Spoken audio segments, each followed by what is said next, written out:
I just gotta let you know before we get into this deck profile, this is the 4th time I'm recording this now. The first couple, I just had some trouble with the lighting.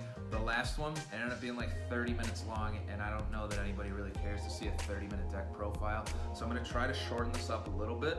I'll get just to the stuff in the deck, and then afterwards I'll go back and explain like card choices. So you can see the deck list first.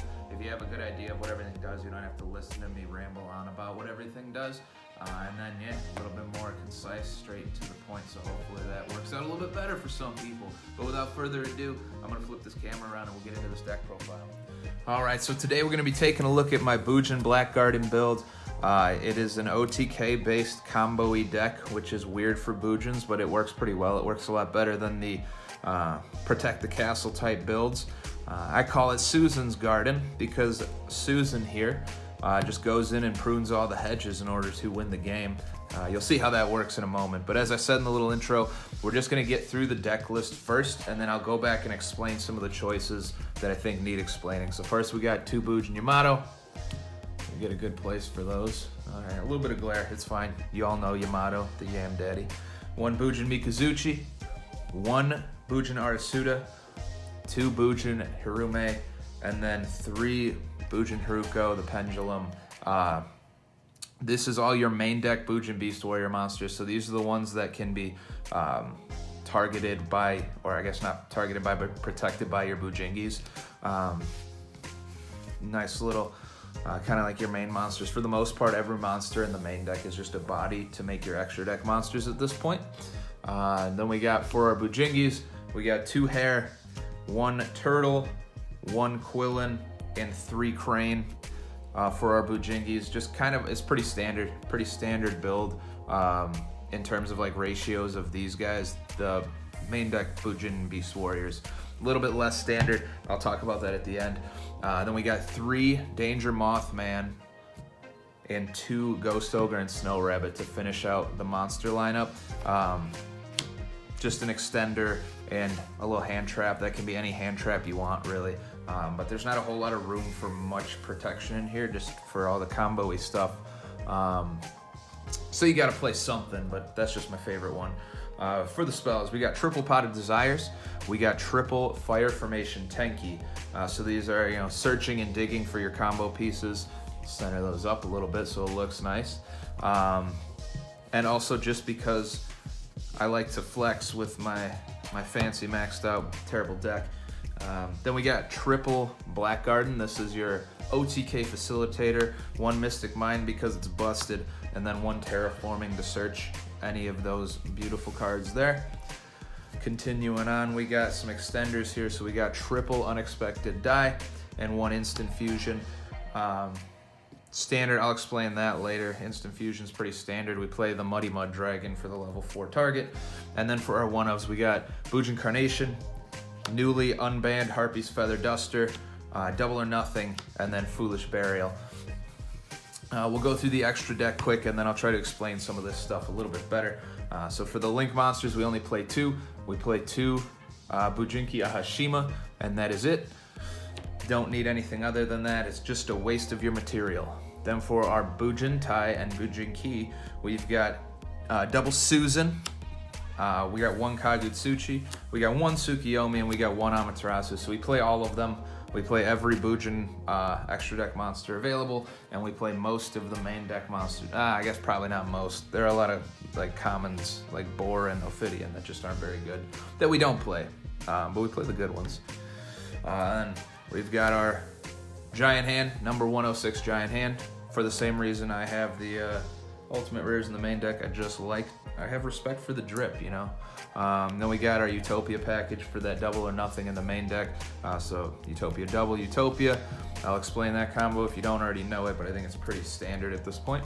We got 1 Exciton Knight, 1 number 101 Silent Honor Arc, 1 Cowboy Gagaga. I read that backwards because it's backwards on the card. It's Gagaga Cowboy, 1 Abyss Dweller, and then our Instant Fusion target, Mud Dragon of the Swamp. So that is the whole deck list. I'll go back and explain some stuff now. So as far as these cards go, you don't really make them a whole lot. They're just good staple extra deck cards. And like I was saying about the Link monsters before, there's just not any Link monsters other than Ahashima that really do something to improve your position in the game at this point. Like, you can make some of those big, like Appaloosa, Boral Sword, all that kind of stuff. It's hard to get all your materials on board, so then to burn them all for something that isn't pushing to win you the game just didn't seem worth it to me. So just standard stuff, you know, shut down graveyard effects, burn 800 for games, steal stuff, and blow up the board. For the rest of the extra deck here, Utopia double, so you're just going to overlay for double. Double is going to detach material to search your double or nothing, and then it's going to special summon Utopia on top of itself. Utopia is at 5,000 attack. You'll attack, detach, negate itself, attack again, activate double or nothing for 10,000 attack. So you win the game unless your opponent only has things with 2,000 or more attack, or over 2,000 attack, so 2,100 or more attack. If it's under Blackguard, and it still swings for 5k, which is still some nasty damage, but usually this is kind of like all right, initial plan didn't work, this is plan B, and it's a pretty good plan B. It usually ends up working out pretty well. Giant Hand just negates effects. I really don't summon this often. I just always wanted one. So when I got one, I had to put it in my favorite deck, right? And there's room to spare. For the extra deck, so Amaterasu is one of your main, like, boss-esque monsters, along with the Susan, Bujin Susanoo. So how these work kind of together. Susanoo, overlay 2 level 4 Bujins. You can detach material to search one. So if you're under Blackguard and your opponent has a full board of tokens, you're going to search your Crane, you're going to attack the first token, you're going to Crane it so he bumps to 4,800. Swing for 4k, and then the other 4 tokens he drops back down to 2,400 even under Blackguard after the Crane. So then you attack the rest of the tokens, you win the game right there, unless they have a way to stop you. What this is for is if maybe you don't quite have the full board of tokens, maybe you don't have Blackguard out and you just need to keep pushing that board a little bit further. When you search, you could instead search for the Pendulum guy, Haruko. Use Haruko's effect to banish itself from the Pendulum Zone to rank this up into Amaterasu. Then Amaterasu can, on my turn, special summon a banished monster, a banished Bujin from obviously my banished zone to my side of the field, or on my opponent's turn, it can take a banished one and put it back in my hand. Typically what I use it for is if I have extra extenders in my hand that I didn't need to do the initial combo, I'll rank up into this, grab back the Haruko to board, then put another level 4 on board and just keep going from there. If the other level 4 is another Bujin, you just make your second Susan. So you have this and this, you get another search off the second Susan. It's pretty cool, it's pretty good. It works out shockingly well, better than you might think it does. More frequently, I guess I would say, than you'd think it does. Then for the other 2 Bujins, we got Kagutsuchi, Tsukiyomi. This will come out once in a while. This almost never comes out, but it's good to have just to dig a little bit deeper. It's 2 level 4 light monsters. You can detach material from it to discard your hand and draw 2 cards as long as you have 1 card or more in your hand. You're really only using this if you're really trying to dig for those last couple combo pieces that you don't have yet. You're probably not using it if you have something good in your hand, because you don't really want to lose your good stuff. Kagutsuchi, meaning your one-ups, I guess is what I'm talking about. Kagutsuchi, when he comes out, he mills 5. He gains 100 attack for each Bujin card milled this way. So you can make him kind of a big beater. He's 2,500 at base. So if you mill, at most, if you mill 5, which is probably not likely, but I guess possible, he goes up to 3k, and he can detach material to prevent himself or another Bujin on your side of the field from being destroyed one time. And he can do it twice because it's 1 material. He'll have 2 materials on him most likely. So it's just kind of like a stall card. He's a big beater. He can push through some boards, and I've won some games just by throwing him in defense mode and just stalling out for a little bit just to hopefully get that 1 extra top deck, Heart of the Cards. And it usually works out for me because this is my boy, And then our last 2, Ahashima. This is your combo maker right here. So Ahashima's 2 monsters with the same level. So it can be any of your level 4 bodies in the main deck, or if your opponent summons monsters under Blackguard and you get all the tokens on your side of the field, those tokens can be used for this summon because they're all level 2, I think, whatever they are. I think they're level 2. And then you can just go off from there. On summon, she can summon 1 monster from your hand and 1 from your graveyard that are... rocking you around, that are the same level. So what you're typically going for is put 2 monsters on board, summon her, then put 2 Bujins on board, overlay for Susanoo, and that's game right there. If you've Blackguard out when you summoned this, you won the game unless they can stop your attack. The second effect, pretty good also. It's it comes up enough. Like, it comes up pretty frequently. If the monster it's pointing to detaches in a material, If the monster it's pointing to detaches an Xyz material to activate its effect, you can pop a spell or trap your opponent controls. That's the extra deck in a nutshell. And then for the main deck, so standard stuff, back row destruction, graveyard setup, and then you need that for the Utopia play. Bujin Carnation. If you have no monsters on board, you can special summon from your graveyard and from your banish zone one monster each, one Bujin monster each, and then overlay them immediately to Xyz summon, so it's kind of like a mini soul charge, like a little comeback card. Instant Fusion, y'all know what Instant Fusion does. We're summoning that Muddy Mud Dragon just to put a level 4 body on board to make that Ahashima. Triple Unexpected Die is one of your main extenders. It's one of the only really reliable ones you can play at 3 in this deck. If you control no monsters, you special summon one level 4 or lower normal monster from your deck, so that's always just this guy. That's why we play 3 of them. I might cut this to 2 if something really interesting comes out, but 3 is pretty good for now, especially since we have the 3 of these. It's just, once you start setting up your board, unless your opponent clears everything, you can't use it anymore, so it kind of becomes a brick, but you really want to see this turn 1 or turn 2 or whatever, just to try to get that play going right away. Terraforming the Search the Mine and the Black Garden. So I guess I'll explain Black Garden a little bit more. Black Garden, when it's on the field, anytime a monster is summoned, it cuts that monster's attack in half and then summons a rose token or a plant token or something to your opponent's side of the field, and that's for both players. So that's your win condition, like I explained with Susanoo. Under Black Garden, you summon the Susanoo, your opponent has all the tokens, say you went through the whole combo, Susanoo's at 1200 and all their tokens are at 500 or at 800. You're gonna search for the Crane, attack the first token and Crane your Susanoo. It's gonna bump up to 4800, crush the token, do 4000 damage. Then when it returns back down to its original attack, it doesn't go back down to the 1200 it was at under Black Garden, it goes back down to 2400. So then you attack 3 more tokens for 1600 damage, and that's game. You attack the 4th one for style points and just to show them that you're in charge. The Tenki Search is a level 4 Beast Warrior from your deck, so you're just searching your bodies. Your Yamato, your Mikazuchi, your Arasuda, Harume. Typically not Mikazuchi, you're gonna search one of the little combo guys. Really, you're probably not searching Yamato either, unless there's extenuating circumstances, like you can't get an extra deck monster on board that turn. And then Triple Desire, so I was playing this at 2 because I didn't want to, it's neg 9, you know what I'm talking about. It's just so good because a lot of the combo pieces are very interchangeable, so banishing certain stuff doesn't really hurt that bad unless you banish like your double or nothing, which you need for the Utopia deal. Which, I mean, really, you can play around it. Make the Utopia first, then Pot of Desires, and keep going off from there. So at 3, it's just awesome. I'm loving it at 3. I don't think I would play it at any less than 3 at this point in this deck. Unless there became some sick one-of that came out, the Ghost Ogre, I kind of explained already. Mothman's just another extender. He's a level 4 body that can summon himself from the hand, and he also has draw power, even if he gets hit. So that's why I chose this one over Chupacabra and chose to play no Chupacabra.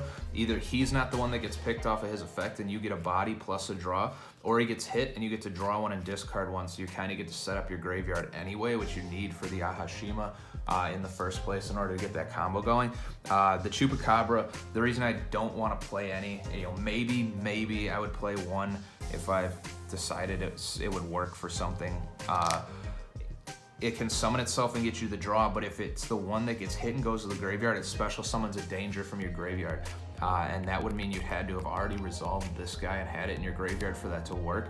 And it's just not really like if you're resolving this in one way or another, it's going well enough for you. Like, you don't need that brick in your hand if you didn't get the Mothman already.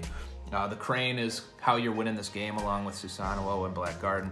Doubles any Bujin Beast Warrior's attack during damage calculation. So that return to normal attack is true for all of them. And as I'm sure you guessed, I don't know that I needed to explain that, but it's like if it's a Yamato and you double it to 3600 under Black Garden, it returns to 1800. The reason that's really important is because unless your opponent is summoning things with like 4000 attack, they're not going to be able to put something on board big enough to get cut in half and still be bigger than pretty much any of your monsters after they get craned. So it's kind of like a nice little advantage, and you know that you're not going to get attacked over at that point, so you just got to worry about spell and trap destruction. The Quillen, if you control a Bujin Beast Warrior, banish it from your graveyard, pop a face-up card on the field as monster or spell or trap or whatever. So it's just good little utility spot removal stuff. Considered cutting it, but I like having it. I like having the searchable pop effect. Tartaruga, the turtle.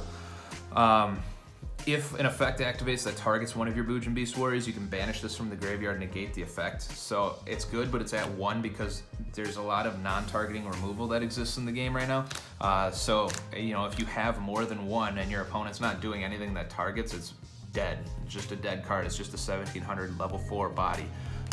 The hair, the reason I chose 2 is for like the inverse reason. So what it does is if a Bujin were to be destroyed, and you can do it preemptively, so you can banish it before you go into a battle phase or whatever. One time that turn, that monster doesn't get destroyed.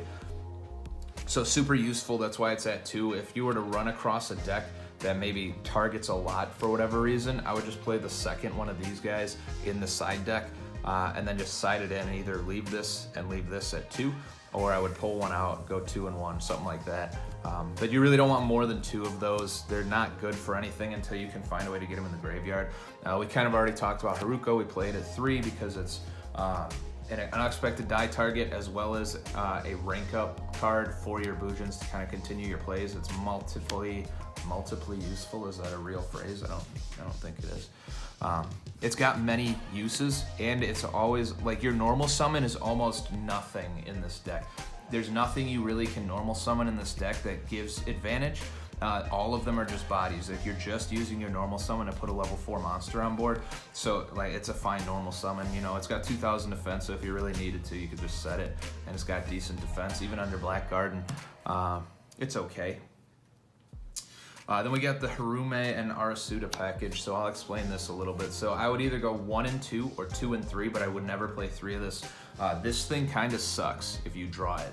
You want to search it because you have one of these in your hand, or just get lucky enough to draw both of them, which is unlikely because it's a 2 of and a 1 of. But what it's here for is when a Bujin is banished from your graveyard, it can special summon itself from your hand in defense position.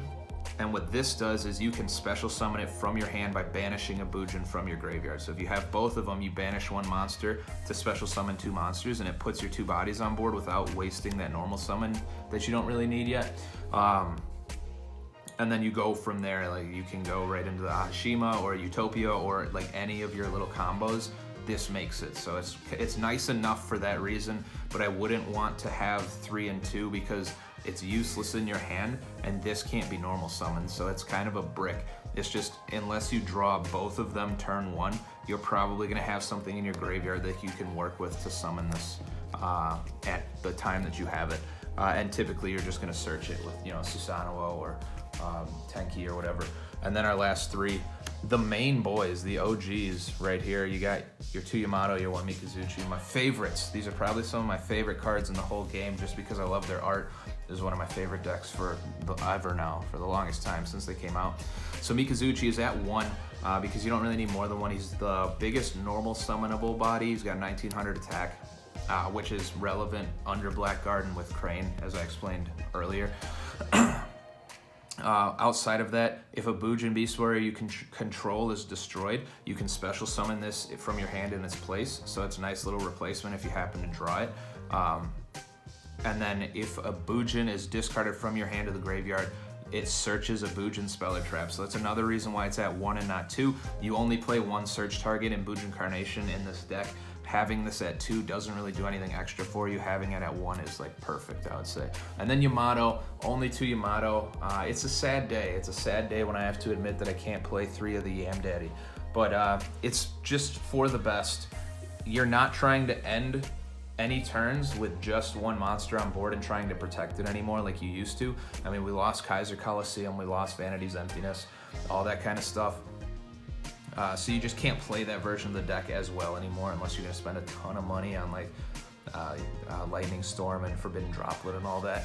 So 2 is good. It's a good number. If you do end up getting in a situation where like, I can't quite get to an extra deck monster this turn for whatever reason, which is incredibly unlikely with this build, and you leave it on board, it's okay. In the end phase, it'll add a Bujin monster from your deck to your hand, and then you can discard any monster to the graveyard, so it's pretty good hand and graveyard setup, so not too bad. Still 1800 attack, not the worst thing, but definitely wouldn't play it at 3. But that will finish up my little explanation of the deck here. I didn't want to go too in depth into the combos just because I don't know that that's something people really care to hear me ramble on about. I think for the most part they're pretty straightforward, even with the little abbreviated explanations I was giving. So hopefully you understood what I was saying, and I got this down to about 20 minutes. All right, we're doing better. But if you guys hung out with me this long and listened to me talk about this beautiful deck of mine for this long, I very much appreciate it. I'm gonna try to move it into frame just so you have a nice little end photo there. I very much appreciate it. Thank you for spending a few minutes with me today just checking out this deck. I love this deck. If you've got any suggestions or ideas or a certain way you play the deck that you want to share, definitely drop them in the comments or shoot me a DM on Instagram at libertalia_game_supply. I would love to hear it. I would love to talk about this deck with anybody that is also a fan. But thank you once again. I hope you guys have a great day, a great week, a great month, a great year, whatever, a great life. And I will see you guys in the next video. Bye.